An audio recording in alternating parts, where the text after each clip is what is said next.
October the 15th. We're at 2 weeks now into Occupy Los Angeles. I'm here right now with the director, producer of the Zeitgeist films, and Mr. Peter Joseph himself. Peter, how you doing? Very well. How you doing? Very, very well. There's a lot of positive energy out here. People coming out here for different reasons. They all have their different motivations.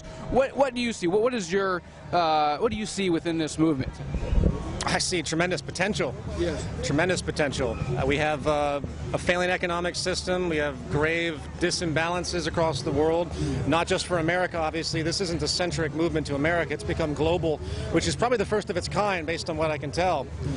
And that's a truly profound place to be as far as inspiring true change. I mean, even many years ago, we had our president in America run on the platform of change because they knew that the society was on the edge of something well, destabilizing. Right. And they needed that change. Unfortunately, there's nothing the political establishment can really do inherently to create the change that's needed, which is structural to the financial system. And that's why I'm here. And that's what the Zeitgeist movement's about. So I came here and I gave a talk, and I will come back. And my core role is to try and talk and educate and communicate to as many people as possible about some of the ideas of the movement and how the true structural flaws of this system need to be addressed. And the solutions denoted will not come through the political establishment. They won't come through corporate legislation, if you will. How will it come? It will come through probably a grassroots movement that rises up to put pressure on the system to such an extent that the very fabric of the financial structure will be overrun. It's pretty much the only solution that I see. It's something that I could spend a great length to speak about.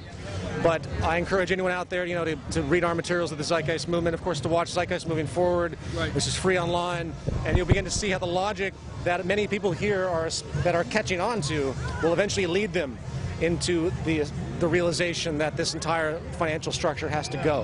How do you address concerns, though? A lot of people talk about the Zeitgeist movement and the Venus Project, and they talk about all these good things. How do you address concerns, though, of handing over responsibility of decision-making over to what we say, maybe robots or artificial intelligence? Some people haven't had clarity with exactly how you want the central planning to work. It's a very common misinterpretation. It's very much built into a lot of the sci-fi films people see and what they understand about technology and in artificial intelligence or anything like that. Right. The only premise that anyone needs to understand is calculation. We delegate our decision-making to computers and machines all the time, whether it's a spell check or whether it's just a simple calculator that we've had for years to calculate whatever we want to add together. Yes. It exceeds our capacity. It's more accurate. Human thought is fallible. So the fact that we've achieved such a tremendous state of information technology, you study people like Ray Kurzweil, for example, we see that it's irresponsible for us not to start using this technological medium for the allocation of resources, for the management of society, because what is society's management? It's really a technological operation. Right. It's not a political notion or a financial notion to know how to delegate resources to meet the needs of the human population.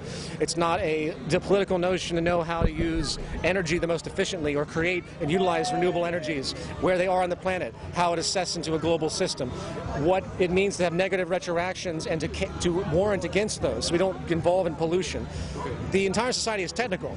So when you look at it as a calculation problem, you begin to see that the use of mechanization for labor and the use of, well, essentially calculation methods and protocols, algorithms, or what do you want to classically term artificial intelligence, is the only way to go, which, by the way, is where we already are anyway. The stoplights we already use are making these decisions for us. Most medical procedures go through a massive filtration system to decide what the actual solution is.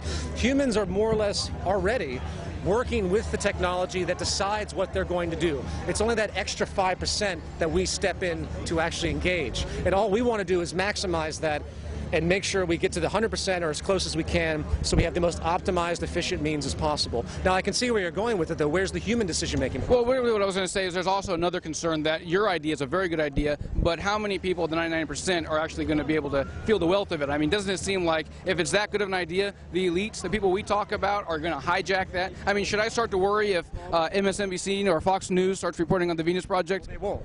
Why? They won't, because this is a financial system. In order to utilize technology to replace human labor, which is already happening right now, at the expense of employment, which is why you have the unemployment that you see today.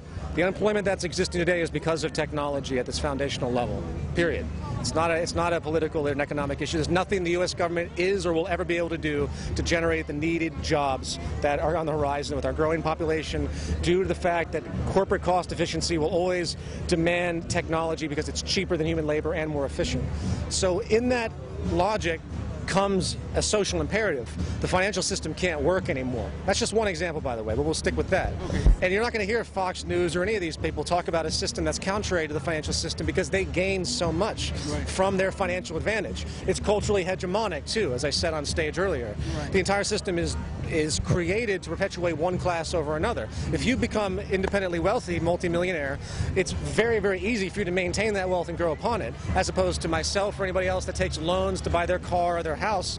They are in debt through credit, and they are going to be inhibited by that debt and the interest charge, constantly perpetuating their lower echelon movement, while it's just always stratified. So the fact that you have 1% owning 40% of the planet's wealth isn't some anomaly. It's exactly expected. It's going to grow.